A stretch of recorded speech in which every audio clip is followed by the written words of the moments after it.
নমস্কার বন্ধুরা, আদিত্রিস কুকিংয়ে সবাইকে স্বাগত। আজকের রেসিপি আলু পটল দিয়ে পাতলা মাছের ঝোল। মাছগুলো আমি ধুয়ে নিয়েছি, দিয়ে দিচ্ছি হলুদ আর নুন। ভালো করে মাখিয়ে আমি রেখে দেব।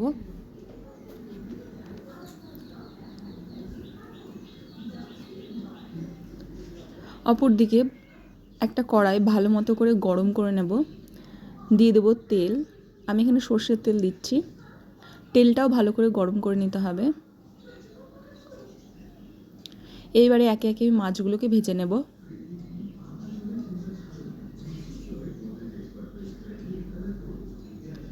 ভাজা হয়ে গেলে মাছগুলোকে আমি তুলে রাখছি। আবারও সব মাছগুলোকে ভালো করে ভেজে নিচ্ছি।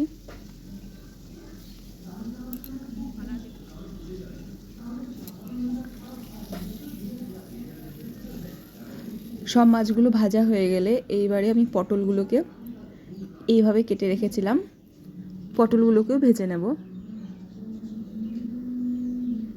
পটলগুলো ভাজা হয়ে গেছে, এবার তুলে রাখবো। ওই কড়াইয়ে আমি আরেকটু তেল দিয়ে ফোড়নের জন্য দিয়ে দেবো কালো জিরে আর পেঁয়াজ কুচি। পেঁয়াজগুলোকে ভেজে নেব।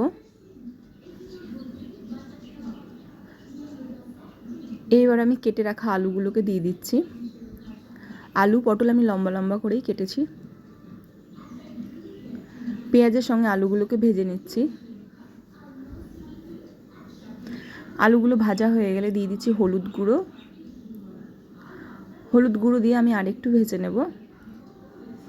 মশলার মধ্যে দিচ্ছি আদা কুচি আর 4টে কাঁচা রসুন, আর দিয়ে দিচ্ছি পরিমাণ মতো ঝাল। আমি এখানে 6টা মতো কাঁচা পাকা লঙ্কা নিয়েছি, আর দিয়ে দিচ্ছি সাদা জিরে।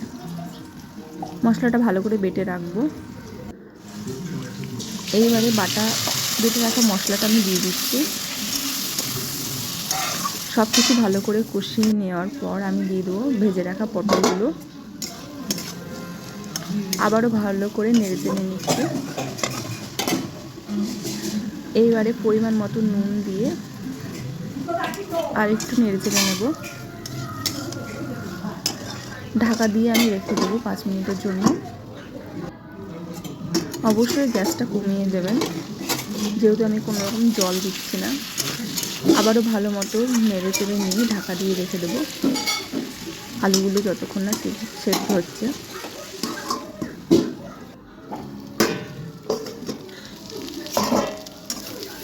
এইবারে ভালো করে নেড়ে চেড়ে নিয়ে আলুগুলো সেদ্ধ হয়ে গেলে দিয়ে দেবো পরিমাণ মতো জল। জলটা অবশ্যই গরম জল দেবেন।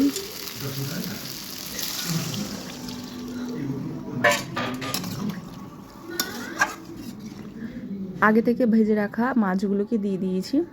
এবার সব কিছু ভালো করে ফুটিয়ে নিয়ে নামিয়ে নেব। রেসিপিটা ভালো লেগে থাকলে অবশ্যই একটা সাবস্ক্রাইব করে আমার পাশে থাকবেন। দেখাবে নতুন কোনো ভিডিওতে।